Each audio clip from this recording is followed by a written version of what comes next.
Hi friends, welcome back to my channel. ഇന്നത്തെ നമ്മുടെ ഇഫ്താർ recipe egg box ആണ്. അപ്പോൾ സമൂസ ഷീറ്റ് കൊണ്ട് നമുക്ക് വളരെ ടേസ്റ്റിയായ ഒരു എഗ് ബോക്സ് തയ്യാറാക്കാം. അപ്പോൾ ചാനൽ സബ്സ്ക്രൈബ് ചെയ്യാത്തവരാണെങ്കിൽ ഒന്ന് സബ്സ്ക്രൈബ് ചെയ്ത് സപ്പോർട്ട് ചെയ്യണേ. അതുപോലെ തന്നെ ലൈക്ക് ചെയ്യാനും ഷെയർ ചെയ്യാനും മറക്കല്ലേ. അപ്പോൾ നമുക്ക് വീഡിയോയിലോട്ട് പോകാം. ഒരു ചട്ടി വെച്ച് കൊടുത്ത ശേഷം നമുക്ക് അതിലേക്ക് വെളിച്ചെണ്ണ ഒഴിച്ചെടുക്കാം. വെളിച്ചെണ്ണ ഒന്ന് ചൂടായി വന്നിട്ടുണ്ട്. അപ്പോൾ നമുക്കിതിലേക്ക് സവാള ഇട്ട് കൊടുക്കാം. അപ്പോൾ ഇതാ ഇതുപോലെ ഒന്ന് നീളത്തിൽ കട്ട് ചെയ്ത സവാളയാണ്. സവാള ഇട്ട് കൊടുത്ത് നമുക്ക് നന്നായിട്ടൊന്ന് ഇളക്കി കൊടുക്കണം.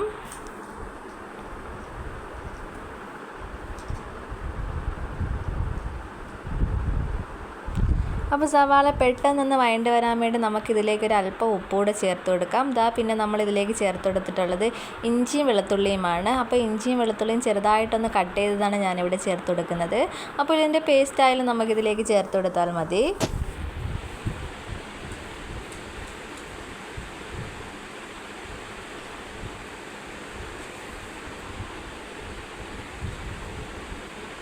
ഇനി ഇതിലേക്ക് വേണ്ടത് കറിവേപ്പിലയാണ്. അപ്പോൾ ഇതാ കുറച്ച് കറിവേപ്പിലയും കൂടി ഞാൻ ഇതിലേക്ക് ചേർത്ത് കൊടുക്കുന്നുണ്ട്. അതും കൂടി ചേർത്ത് നമുക്ക് നന്നായിട്ടൊന്ന് ഇളക്കി കൊടുക്കാം. ഈ ഉള്ളിയൊക്കെ നന്നായിട്ടൊന്ന് വഴണ്ട് വന്നതിന് ശേഷമാണ് നമ്മളിതിലേക്ക് മസാലകൾ ചേർത്ത് കൊടുക്കുന്നത്. ഇനി നമുക്ക് വേണമെങ്കിൽ എനിക്ക് ആവശ്യമായിട്ട് മുളക് ചേർത്ത് കൊടുക്കാം. ഞാനിവിടെ ഒരു മുളക് ചേർത്ത് കൊടുക്കുന്നുണ്ട്. ചെറുതായിട്ടൊന്ന് കട്ട് ചെയ്തെടുത്തതാണ്. അതും കൂടെ ചേർത്ത് നമുക്കൊന്ന് ഇളക്കി കൊടുക്കാം.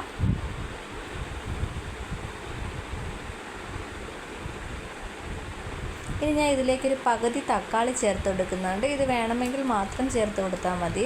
അപ്പോൾ ഞാനിവിടെ തക്കാളി ചേർത്ത് കൊടുത്തിട്ടുണ്ട്. അതും കൂടെ ചേർത്ത് നമുക്ക് നന്നായിട്ടൊന്ന് ഇളക്കി കൊടുക്കണം. അപ്പോൾ ഇതാ നമ്മുടെ ഉള്ളിയൊക്കെ നന്നായിട്ടൊന്ന് വഴണ്ട് വന്നിട്ടുണ്ട്. ഇനി നമുക്കിതിലേക്ക് പൊടികൾ ചേർത്ത് കൊടുക്കാം. 1/2 സ്പൂൺ മഞ്ഞൾപ്പൊടി, 1/2 സ്പൂൺ മല്ലിപ്പൊടി, 1/4 സ്പൂൺ മുളക് പൊടി, 1/2 സ്പൂൺ ഗരം മസാല. ഇതും കൂടി ചേർത്ത് നമുക്ക് നന്നായിട്ടൊന്ന് ഇളക്കി കൊടുക്കാം. ഞാൻ മുളക് പൊടി ഒരു 1/4 സ്പൂൺ മാത്രമേ ചേർത്ത് കൊടുത്തുള്ളൂ. നല്ല എരിവുള്ള മുളകായതുകൊണ്ടാണ്. ഇനി നമുക്കിത് നന്നായിട്ടൊന്ന് ഇളക്കി കൊടുക്കണം. ഈ മസാലകളിലേക്ക് ഒരു പച്ച മണം മാറി വരുന്നത് വരെ നമുക്ക് നന്നായിട്ടൊന്ന് ഇളക്കി കൊടുക്കാം. ഇനി നമുക്കിതിലേക്കൊരു അല്പം 1 സ്പൂൺ വെള്ളം ചേർത്ത് കൊടുത്തിട്ട് നന്നായിട്ടൊന്ന് ഇളക്കി കൊടുക്കുക. ഇത് നന്നായിട്ടൊന്ന് തിളച്ച് വറ്റി വരണം. ഇതിലേക്ക് നമ്മൾ 1 സ്പൂൺ വെള്ളം മാത്രമേ ചേർത്ത് കൊടുത്തിട്ടുള്ളൂ.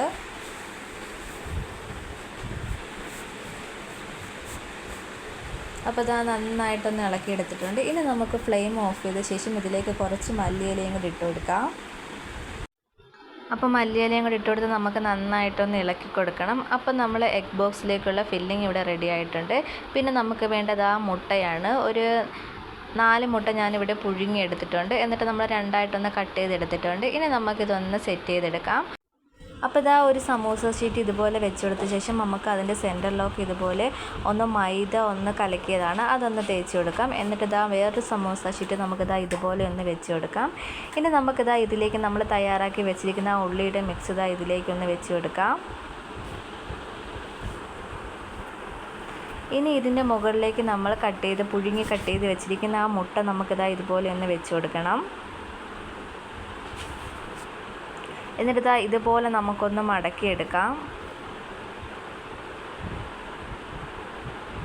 നന്നായിട്ടൊന്ന് ഒട്ടിയിരിക്കാൻ വേണ്ടി നമ്മളത് മൈദ ഒന്ന് കലക്കി നമ്മളിതിൻ്റെ മുകളിലോട്ടൊക്കെ ഒന്ന് തേച്ച് കൊടുക്കുന്നുണ്ട്.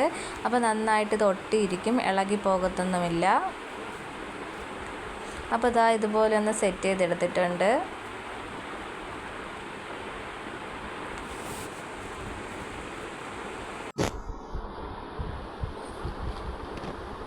അപ്പോൾ ഇതുപോലെ തന്നെ നമുക്ക് ബാക്കിയുള്ളതും കൂടെ ഒന്ന് സെറ്റ് ചെയ്തെടുക്കാം.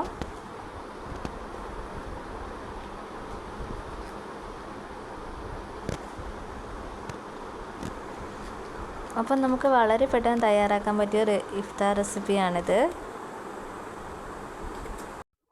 നല്ല ക്രിസ്പി ആയിട്ടുള്ളൊരു സ്നാക്സാണിത്. ഇതിൻ്റെ പുറമൊക്കെ നല്ല ക്രിസ്മസാണ് നമ്മൾ കഴിക്കുമ്പോൾ.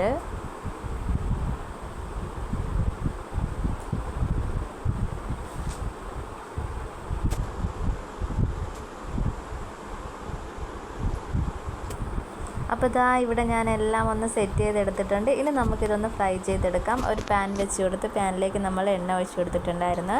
എണ്ണ ചൂടായി വന്നിട്ടുണ്ട്. അപ്പോൾ നമ്മൾ തയ്യാറാക്കി വെച്ചിരിക്കുന്ന എഗ് ബോക്സ് നമുക്കിതുപോലെ വന്നിട്ട് ഫ്രൈ ചെയ്തെടുക്കാം. വളരെ പെട്ടെന്ന് തന്നെ ഫ്രൈ ആയി വരുന്നതാണ്. ഇതിൻ്റെ ഒരു സൈഡ് ഒന്ന് മൂത്ത് വന്നിട്ടുണ്ട്. ഇനി നമുക്കിതൊന്ന് തിരിച്ചിട്ട് കൊടുക്കാം. ഒരു മീഡിയം ഫ്ലെയിമിൽ വെച്ച് വേണം നമ്മളിതൊന്ന് കുക്ക് ചെയ്തെടുക്കാൻ.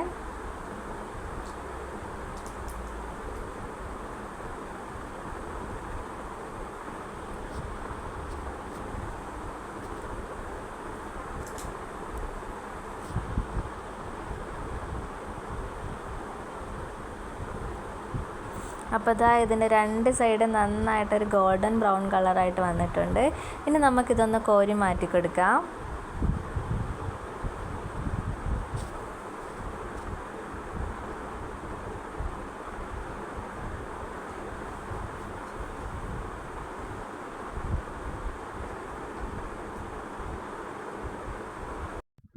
അപ്പോൾ എണ്ണയൊന്നും അത്ര പിടിക്കുന്നില്ല. അതാ നമ്മൾ ഒഴിച്ച എണ്ണ അതുപോലെ തന്നെ കിടപ്പുണ്ട്. ഇതിൻ്റെ ഉള്ളിലേക്കൊന്നും എണ്ണ അത്ര കയറുന്നില്ല. നമ്മളിത് നന്നായിട്ട് ഒട്ടിച്ച് ഫില്ല് ചെയ്ത് വെച്ചിരിക്കുന്നത് കൊണ്ട് തന്നെയാണ്. അപ്പോൾ വളരെ ടേസ്റ്റി ആയിട്ട് നമുക്ക് എളുപ്പത്തിൽ തയ്യാറാക്കാൻ പറ്റിയ ഒരു ഇഫ്താർ സ്നാക്കാണിത്. അപ്പോൾ ഇതാ നമുക്ക് ബാക്കിയുള്ളതും കൂടെ ഒന്ന് ഫ്രൈ ചെയ്തെടുക്കാം. ഇത് ഒരെണ്ണം കഴിക്കുമ്പോഴേ നമ്മുടെ വയറൊക്കെ നിറയുന്നതാണ്.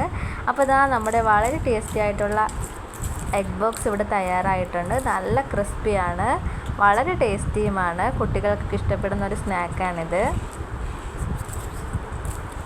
അപ്പോൾ ഇതാ ഇതിൻ്റെ ഉള്ളിലൊക്കെ നല്ലൊരു മസാല ഫില്ലിങ്ങോട് കൂടിയാണ് നമ്മളിത് തയ്യാറാക്കിയിരിക്കുന്നത്. വളരെ ടേസ്റ്റി ആയിട്ടുള്ളൊരു മസാലയാണ്. ഒന്ന് ട്രൈ ചെയ്ത് നോക്കാം. അതുപോലെ തന്നെ ഫീഡ്ബാക്ക് അറിയിക്കാനും മറക്കല്ലേ.